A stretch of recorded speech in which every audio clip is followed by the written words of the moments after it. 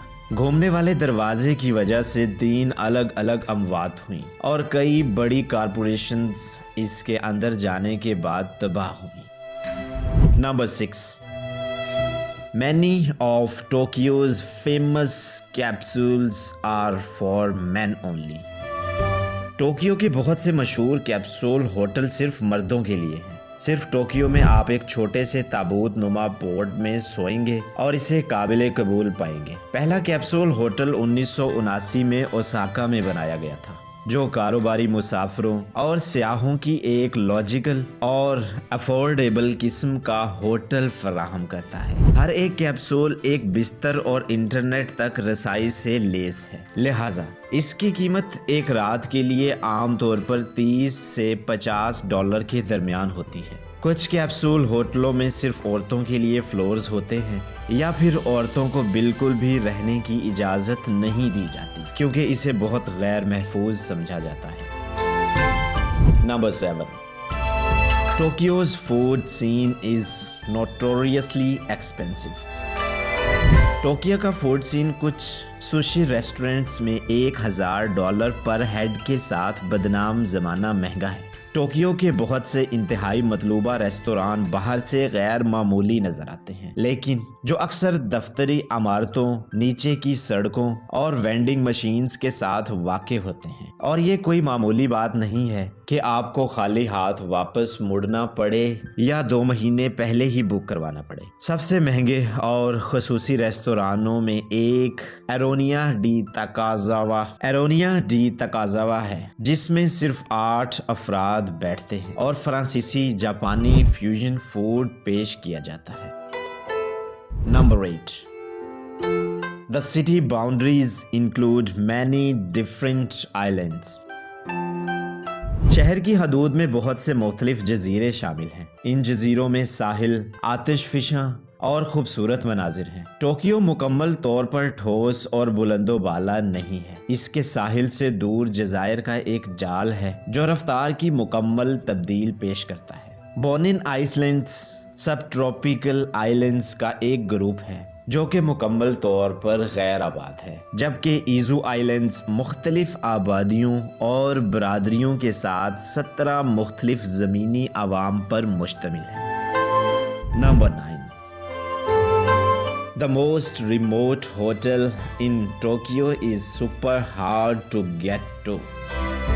Tokyo کے سب سے دور دراز ہوٹل تک صرف 2 ٹرینوں، ایک بس، کیبل کار اور 15 منٹ کے پیدل سفر کے ذریعے پہنچا جا سکتا ہے۔ واقعی پوشیدہ جواہر کے لیے نینو یارو ہوٹل لیا اونسن کے علاوہ کوئی اور نہ دیکھیں، جو لیا ویلی کے آس پاس کے پہاڑوں پر گہرائی میں واقع ہے۔ یہاں قدرتی زمین کی تزئین چند انسانی مداخلت کے ساتھ اپنی اصلی جنگی حالت کو برقرار رکھتی ہے۔ اپنے آپ کو گہرے جنگلوں میں تلاش کریں۔ صرف پرندوں کے گانے اور درختوں سے چلنے والی ہوا سے گھرا ہوا وادی کا نظارہ بے مثال ہے۔ سفر ایک حقیقی کوشش ہے جو یہاں پہنچے پر قابل قدر ہو جاتی ہے۔ یہ مکمل طور پر امن اور تنہائی فراہم کرتا ہے، اور ایک آبشار جہاں مہمان بہتے ہوئے پانی کے نیچے غور و فکر کرنا سیکھ سکتے ہیں۔ Number 10، You can watch sumo wrestlers try to make babies cry at Sensoji۔ آپ دیکھ سکتے ہیں کہ سومو پہلوان سینسوجی مندر میں بچوں کو رلانے کی کوشش کرتے ہیں۔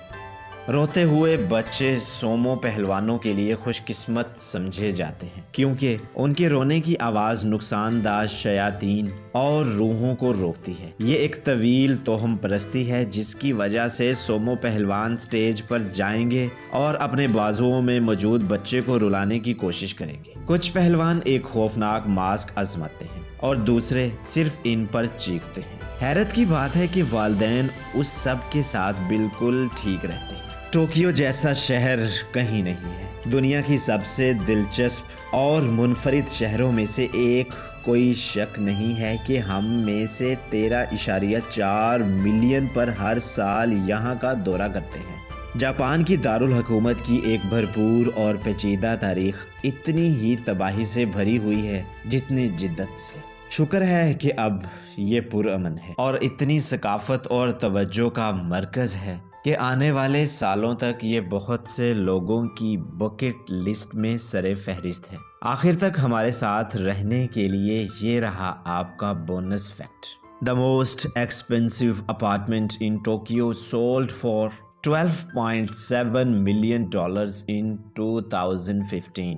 Park Court, Akasaka, Hinokichu, پینتوز۔ ٹوکیو مڈ ٹاؤن میں شہر کے امیر ترین علاقوں میں سے ایک ہے اور اس کے چاروں طرف ایک شاندار روایتی جاپانی باغ ہے۔ پینٹ ہاؤس اس کے بہترین نظارے پیش کرتا ہے۔ یہ جوتوں اور 2 باتھ رومز کے لیے خاص طور پر ڈیزائن کیا گیا کمرہ ہے۔ یہ بہت زیادہ نہیں لگتا، لیکن ٹوکیو ریل اسٹیٹ میں ایک زیادہ باتھ روم کا ہونا بہت مشکل ہے کیونکہ یہ کافی لگژریس ہے۔ اگر آپ جاپان جا رہے ہیں تو کیا آپ پہاڑوں میں ایک شاندار دور دراز لاج میں رہیں گے یا کیا آپ سیدھا کیبل کار میں واپس تہذیب کی طرف جائیں گے اور شہر کی شاندار لگژری ہوٹلوں میں سے ایک بک کریں گے؟ ہمیں کمنٹس میں بتائیں۔ اگر آپ کو ہماری یہ ویڈیو اچھی لگے تو چینل کو سبسکرائب کرنا اور ویڈیو کو لائک کرنا نہ بھولیے۔